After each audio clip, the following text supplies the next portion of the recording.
सत्य असं आहे की 90% पुरुष स्त्रियांचे अट्रॅक्शन सिग्नल्स ओळखण्यात चुकतात आणि कधीकधी एक संधी कायमची हातातून निघून जाते.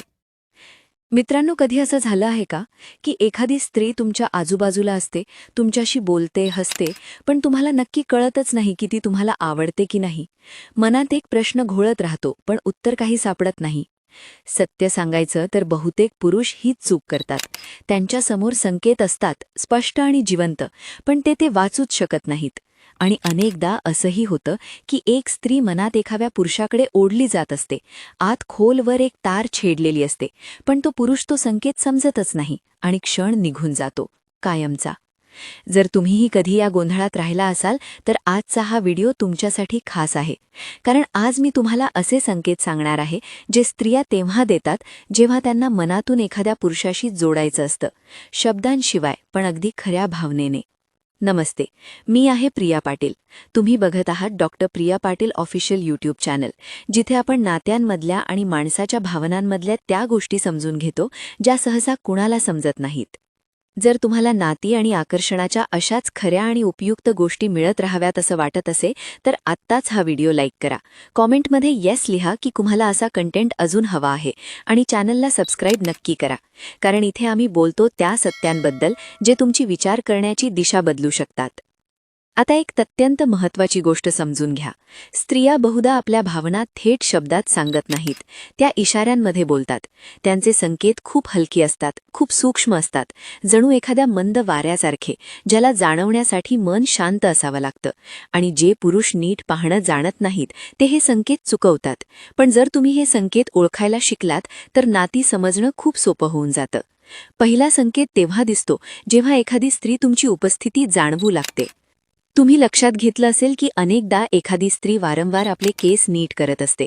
कधी केस कानामागे घेते, कधी एक लट बोटांमध्ये गुंडाळते, कधी हळूवारपणे मान खाली करून केस सावरते. हे नुसती सजण्याची सवय नसते.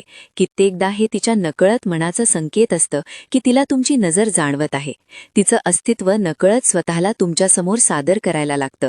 ती स्वतःही हे कदाचित समजत नाही, पण तिचं मन हे सांगत असतं की तुमची उपस्थिती तिच्यासाठी काहीतरी वेगळी आहे. तिच्या आत एक हळूवार हालचाल होत असते, जी शब्दांपेक्षा जास्त खोल असते. दुसरा संकेत थोडा अधिक मनोरंजक असतो आणि इथेच बरेच पुरुष चुकतात. जेव्हा एखादी स्त्री तुमच्या आजूबाजूला असताना वारंवार आपले कपडे नीट करू लागते, जसं ओढणी सरळ करणं, साडी व्यवस्थित करणं किंवा वारंवार आपला पोशाख जुळवणं, तेव्हा बरेच जण याला नुसती सवय समजतात. पण मानसशास्त्र सांगतं की जेव्हा एखादी व्यक्ती कुणासमोर चांगलं दिसायचं असतं तेव्हा तिचं लक्ष स्वतःच्या सादरीकरणावर जास्त जातं.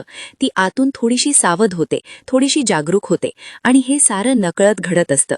जर एखादी स्त्री तुमच्यासमोर स्वतःबद्दल थोडीशी जास्त जागरूक वाटत असेल तर याचा अर्थ बहुधा हाच असतो की तुम्ही तिला लक्षात घ्यावं असं वाटत असतं. तिसरा संकेत शांत पण खूप खोल असतो आणि तो म्हणजे नजरेचा खेळ.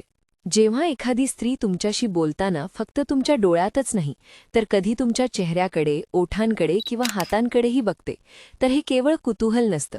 हे बहुधा त्या आकर्षणाचं संकेत असतं जे शब्दांआधीच जन्म घेतं. माणसाचं मन तिथेच बघतं जिथे त्याची आवड असते. म्हणून जर तिची नजर वारंवार तुमच्याकडे परत येत असेल तर हे एक फार मजबूत संकेत असू शकतो की ती तुमच्याबद्दल जास्त विचार करते आहे. ती नजर एखाद्या अनुत्तरित प्रश्नासारखी असते, वारंवार येते, थांबते आणि मग पुन्हा येते. आता चौथा संकेत खूपच रोचक आहे आणि मानसशास्त्रात याला मिररिंग म्हणतात. मिररिंग म्हणजे एखाद्याचं वागणं नकळत कॉपी करणं. जसं तुम्ही हळू बोललात तर थोड्या वेळाने तीही त्याच सुरात बोलू लागते. तुम्ही हसलात तर ती तशीच हसते. तुम्ही जसे बसता तसे ती बसू लागते. ही नकल नसतं, हा मेंदूचा एक नैसर्गिक मार्ग असतो ज्याने तो त्या व्यक्तीशी जुळवण्याचा प्रयत्न करतो ज्याच्याशी त्याला जवळीक जाणवते. दोन मनं एकमेकांशी बोलण्याआधीच एकमेकांशी जुळायला लागतात. हे मिररिंग त्याचाच प्रतिबिंब असतं. पण इथे एक फार मोठी सत्यता समजणं गरजेचं आहे. फक्त हे संकेत बघून लगेच कुठलाही निष्कर्ष काढणं योग्य नाही. खरं आकर्षण केवळ बॉडी लँग्वेजनेच बनत नाही. खरं आकर्षण तेव्हा बनतं जेव्हा समोरची व्यक्ती भावनिकदृष्ट्या स्थिर असते. स्त्रिया बहुधा त्या पुरुषाकडे जास्त आकर्षित होतात जो शांत असेल, आत्मविश्वासी असेल आणि घाईत नसेल. कारण बेचैनी आणि गरजेपेक्षा जास्त प्रयत्न अनेकदा आकर्षण कमी करतात. ती स्थिरता, ती शांतता एखाद्या बंदरासारखी असते, जिथे कुणाला आपोआप यावंसं वाटतं. म्हणून जर तुम्हाला असे संकेत कधी दिसले, तर सगळ्यात महत्त्वाची गोष्ट ही आहे की तुम्ही नैसर्गिक राहा. स्वतःला बदलण्याची गरज नाही. फक्त आत आत्मविश्वास आणि स्थिरता ठेवा. कारण नाती जबरदस्तीने बनत नाहीत. ती तेव्हा बनतात जेव्हा दोन माणसं एकमेकांसोबत मोकळेपणाने जाणवतात. आणि आता मला तुम्हाला एक प्रश्न विचारायचा आहे. तुम्हाला कधी एखाद्या स्त्रीकडून असे संकेत जाणवले होते का, पण त्यावेळी तुम्हाला समजलेच नाही? जर हो, तर कमेंटमध्ये नक्की लिहा येस आणि तुमचा अनुभवही शेअर करा. मी तुमचे कमेंट्स वाचते आणि त्यातूनच अनेकदा पुढच्या व्हिडिओचे विषय ठरतात. जर आजची ही माहिती तुम्हाला उपयुक्त वाटली असेल, तर हा व्हिडिओ लाईक नक्की करा आणि तुमच्या मित्रांसोबत शेअर करा, कारण कदाचित त्यांनाही याची गरज असेल. आणि जर तुमच्या मनात नाती, आकर्षण किंवा कुठल्याही वैयक्तिक गोंधळाबद्दल काही प्रश्न असतील, तर तुम्ही मला इंस्टाग्रामवर DM करू शकता. तिथेही मी असेच नातेसंबंध आणि मानसशास्त्राशी संबंधित उपयुक्त विचार शेअर करत राहते. तर मला नक्की फॉलो करा. तुम्ही बघत होता डॉक्टर प्रिया पाटील ऑफिशियल आणि मी आहे प्रिया पाटील. आपण पुन्हा भेटू एका नव्या, रोचक आणि खऱ्या गोष्टीसह. तोपर्यंत स्वतःची काळजी घ्या आणि लक्षात ठेवा, नाती समजण्यासाठी फक्त डोळे नाही, समजूतदारपणाही लागतो. धन्यवाद.